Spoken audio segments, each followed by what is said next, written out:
नमस्कार. विज्ञान आणि धर्म हे दोन शब्द ऐकल्यावर आपल्या मनात काय विचार येतात? संघर्ष की सुसंवाद? आपल्याला अनेकदा वाटतं की हे दोन मार्ग पूर्णपणे वेगळे आहेत, अगदी एकमेकांच्या विरुद्ध. पण आज आपण पंडित श्रीराम शर्मा आचार्यजींच्या मूळ हिंदी साहित्याच्या आधारे एक वेगळा दृष्टिकोन समजून घेणार आहोत. आपण शोध घेणार आहोत की हे दोन मार्ग खरंच विरोधी आहेत की एकाच सत्याकडे नेणाऱ्या दोन सुंदर पायवाटा आहेत? चला तर मग एका खूप महत्त्वाच्या प्रश्नापासून सुरुवात करूया. आपण अशा युगात जगत आहोत जिथे विज्ञानाने आपल्याला अफाट भौतिक सुखसोयी दिल्या आहेत. आपल्याकडे आज काय नाही, सगळं काही एका क्लिकवर उपलब्ध आहे. तरीही कुठेतरी आतून एक प्रकारची पोकळी, एक असमाधान का जाणवतं? हीच ती द्विविधा आहे जी आजच्या आपल्या चर्चेला दिशा देणार आहे. तर मग या प्रश्नाचं उत्तर शोधण्यासाठी आपला प्रवास 6 टप्प्यांतून जाणार आहे. आपण आधी मानवी जीवनातले गुंतागुंत समजून घेऊ, मग धर्म या शब्दाचा खरा सखोल अर्थ शोधू, त्यानंतर विज्ञानाची ताकद आणि त्याच्या मर्यादा पाहू, आणि शेवटी या दोन्हींच्या समन्वयातून एक संतुलित आणि उज्ज्वल भविष्य कसं घडू शकतं हे जाणून घेऊ. आपला पहिला थांबा आहे मानवी दुविधा. खरं तर मानवी जीवन हे किती साधं आणि आनंदी असायला हवं होतं, नाही का? निसर्गाने आपल्याला विचार करण्याची, प्रेम करण्याची आणि नवनिर्मिती करण्याची अद्भुत शक्ती दिली आहे. मग ते इतकं गुंतागुंतीचं आणि तणावपूर्ण का झालंय? यामागे नेमकं काय कारण आहे याचा शोध आपण घेणार आहोत. याचं मूळ कारण या साहित्यानुसार एका गोष्टीमध्ये आहे.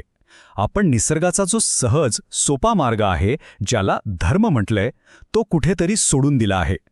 आपण निसर्गाचे नियम सोडून कृत्रिम आणि गुंतागुंतीच्या मार्गांवर चालू लागलो आहोत. आणि म्हणूनच अमाप साधनं असूनही आपण दुःखाच्या आणि असंतोषाच्या गर्तेत अडकलो आहोत. जर नैसर्गिक मार्गापासून दूर जाणं हे समस्येचं मूळ असेल, तर मग हा धर्म म्हणजे नेमकं काय? धर्म म्हटलं की लगेच डोळ्यासमोर काय येतं? पूजार्चा, मंदिरं, काही विधी. पण त्याचा खरा अर्थ याच्या खूप पलीकडे आहे, खूप सखोल आहे. चला, तोच समजून घेऊया. या साहित्यानुसार धर्म म्हणजे कुठलाही एक पंथ किंवा परंपरा नाहीये, तर तो एक नैसर्गिक नियम आहे, कर्तव्याचा, नीतिमत्तेचा, जो आपल्याला एका संतुलित, प्रगतिशील आणि शांत जीवनाकडे घेऊन जातो. ही एक वैश्विक जीवन प्रणाली आहे जी प्रत्येकासाठी आहे. याचा अर्थ काय? जेव्हा आपण या नैसर्गिक कर्तव्यांपासून आणि नैतिकतेपासून दूर जातो, तेव्हा आपण फक्त मानसिकच नाही तर शारीरिकदृष्ट्याही कमकुवत होतो. चुकीचे विचार आणि कृती आपल्या मनात आणि शरीरात आजारांचं बीज पेरतात.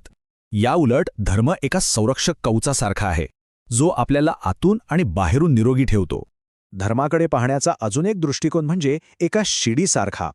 ही अशी शिडी आहे जी आपल्याला आपल्याच वाईट सवयींमधून, नकारात्मकतेतून वर उचलते आणि आत्मसुधार, विकास आणि उच्च मूल्यांकडे घेऊन जाते. हा स्वतःला सतत अधिक चांगलं बनवण्याचा एक मार्ग आहे. आणि हा विचार तर किती सुंदर आहे. म्हणजे धर्म म्हणजे काहीतरी बाहेरून लादलेला नाहीये, तो आपल्या आत्म्याचाच एक सहज आविष्कार आहे. जसं फूल उमलतं तसंच आपलं जीवन जेव्हा नैसर्गिकरित्या चांगुलपणाच्या दिशेने वाहतं, तेव्हा ते धर्माचं काव्य बनतं. आणि या सगळ्या विचारांचा सार पंडितजींच्या या एका वाक्यात सापडतो. कर्तव्य हे धर्माचे दुसरे नाव आहे. बस, इतकं सोपं आहे. खरं धर्माचरण म्हणजे आपली प्रत्येक जबाबदारी प्रामाणिकपणे पार पाडणं. एक चांगला मुलगा, एक चांगली आई, एक प्रामाणिक कर्मचारी, एक जबाबदार नागरिक बनणं, हेच खरं धर्माचं पालन आहे.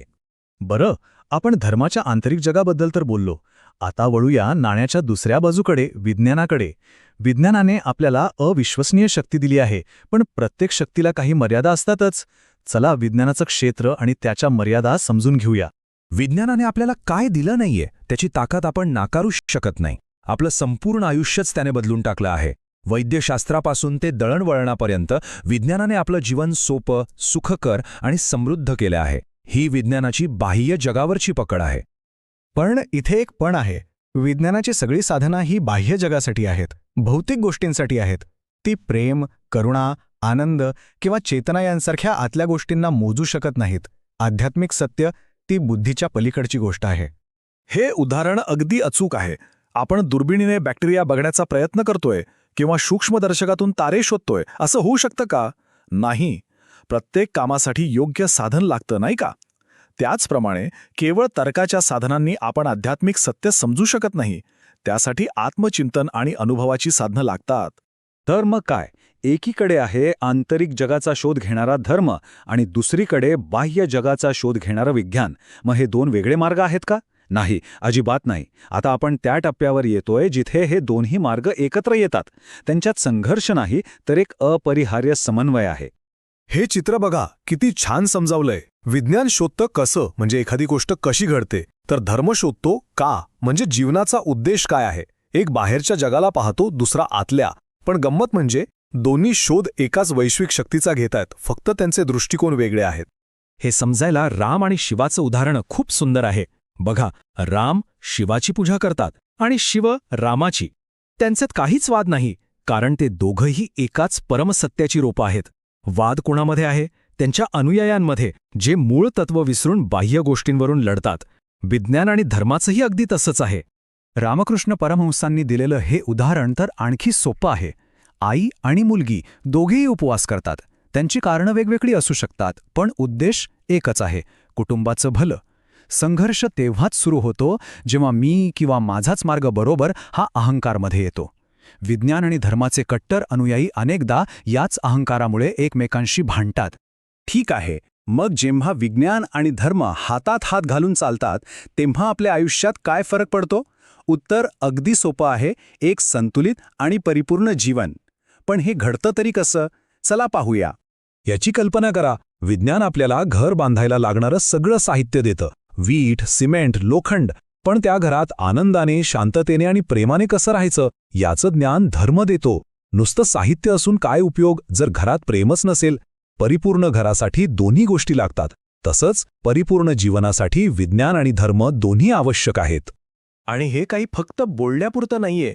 या साहित्यानुसार आपल्या भारताच्या इतिहासात असा एक सुवर्ण काळ होता, जेव्हा विज्ञान आणि अध्यात्म हातात हात घालून चालत होते. तेव्हा भौतिक प्रगतीसोबतच अध्यात्मक ज्ञानही शिखरावर होतं. ऋषीमुनी हे शास्त्रज्ञही होते आणि तत्वज्ञानीही. तोच भारताच्या प्रगतीचा सुवर्णकाळ होता. बरं, आपण भूतकाळ पाहिला, वर्तमान समजून घेतलं, पण भविष्य काय? या संगमातून पुढे काय घडणार आहे?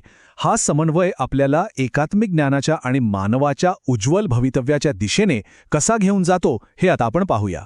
ही एक भविष्यवाणी आहे आणि एक अंतिम ध्येयसुद्धा. कल्पना करा त्या जगाची जिथे विज्ञान आणि धर्म यांच्यातली ही कृत्रिम भिंत नसेल, जिथे प्रत्येक वैज्ञानिक शोध हा आध्यात्मिक उन्नतीसाठी असेल आणि प्रत्येक आध्यात्मिक अनुभव हा वैज्ञानिक दृष्टिकोनातून तपासला जाईल. तेव्हा आपल्याला सत्याचं किती समग्र आणि पूर्ण दर्शन घडेल. तर मग आजच्या या सगळ्या चर्चेतून आपण काय शिकलो? पहिलं म्हणजे आजची जी पोकळी आहे ती भौतिक आणि आध्यात्मिक असंतुलनामुळे आहे. दुसरं, धर्म म्हणजे केवळ पूजापाठ नव्हे, तर कर्तव्य आणि नीतिमत्ता. तिसरं, विज्ञान आणि धर्म हे शत्रू नाहीत, तर एकाच सत्याकडे जाणारे दोन मित्र आहेत. चौथं, त्यांच्या संगमातूनच खरी सर्वांगीण प्रगती शक्य आहे.